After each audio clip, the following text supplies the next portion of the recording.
Um estudo feito pela Faculdade de Ciências Médicas de Minas Gerais e pelo Instituto de Estudos de Saúde Suplementar revelou dados muito preocupantes sobre a morte de pacientes vítimas de erros e complicações no ambiente hospitalar. Pelo menos 6 pessoas perdem a vida a cada hora no país e 4 dessas mortes poderiam ser evitadas.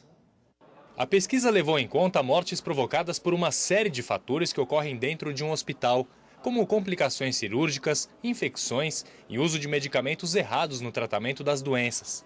Em 2017, foram mais de 50 mil mortes, uma média de 148 óbitos por dia. Os dados se referem a mais de 180 hospitais públicos e particulares do país, abrangendo 456 mil internações, e revelam, além das mortes, um prejuízo bilionário para o Brasil.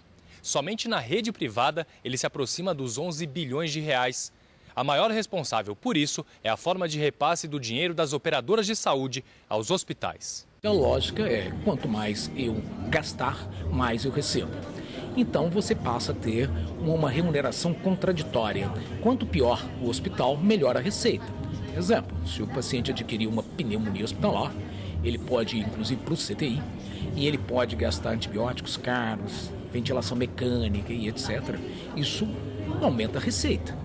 Então, na verdade, o sistema é um sistema de soma zero mesmo, ou seja, o paciente perde, o sistema ganha. O estudo também define uma meta: reduzir mais de 36 mil mortes por eventos adversos graves nos próximos 10 anos. Para isso, melhorias na fiscalização, na estrutura dos hospitais e capacitação de funcionários são algumas das orientações apresentadas no anuário. Nós definimos uma pauta de prioridades nacionais.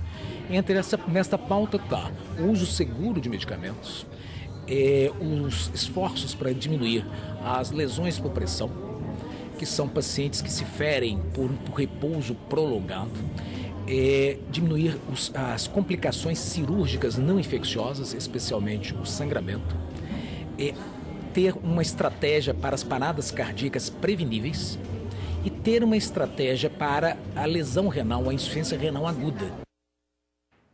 E para falar mais sobre esse assunto, a gente recebe agora aqui no estúdio o representante da Comissão de Bioética, Biotecnologia e Biodireito da OAB-DF, Arthur Regis. Boa tarde, em primeiro lugar. Boa tarde a todos. Boa tarde. Agora, como nós vimos agora na reportagem, eu queria que o senhor explicasse como são vistos esses eventos adversos retratados na pesquisa e quais são os principais.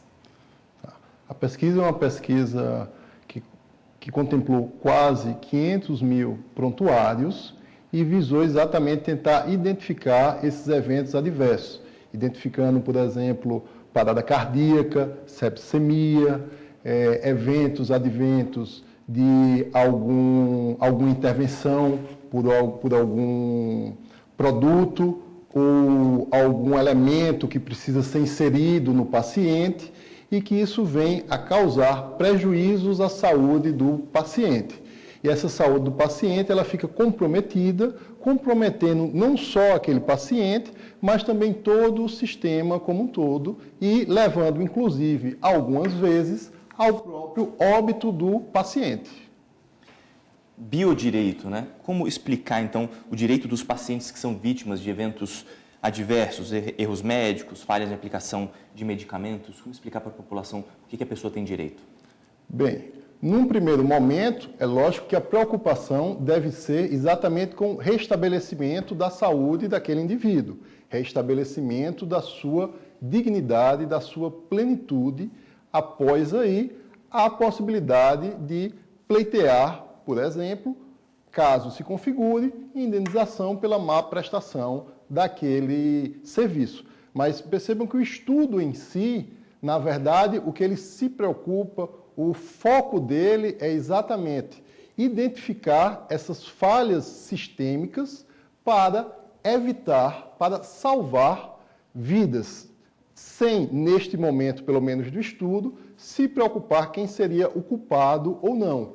Porque o aumento de tempo no hospital, ou até mesmo o evento morte, causa dano ao indivíduo, causa prejuízo à sua família, e isso também causa prejuízo aos profissionais de saúde, ao sistema como um todo, porque ele passa a ocupar o leito, por exemplo, por um tempo superior, e este leito poderia ser ocupado por outra pessoa. Então, ele tenta ter uma visão mais global a respeito deste fenômeno que foi identificado. Agora, Arthur, como é que o paciente consegue, né, comprovar que ele foi vítima do erro médico?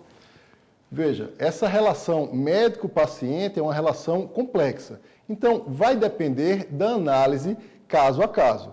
Mas, via de regra, através da análise das provas que serão produzidas, como, por exemplo, prontuários, testemunhas. No curso do processo, pode ser requerido a feitura de uma perícia. Então, vai depender da análise probatória no caso concreto. A gente viu na reportagem também que a meta é reduzir em 36 mil mortes. É um número que dá para alcançar? Esperamos que sim. Queremos crer e torcemos para que essa meta seja atendida e se reduza exatamente o número de mortes, porque estamos falando de vidas humanas. Estamos falando também do princípio da dignidade humana que baliza todo o nosso ordenamento. Inclusive, tramita no Congresso Nacional o projeto de lei 5.559 de 2016, que trata também do que ficou conhecido como Estatuto dos Pacientes, trata dos direitos e dos deveres dos pacientes. Ok, Arthur Regis, doutor. mais uma vez obrigada pela participação, até a próxima. Obrigado, até mais. E eu que agradeço o convite, até mais.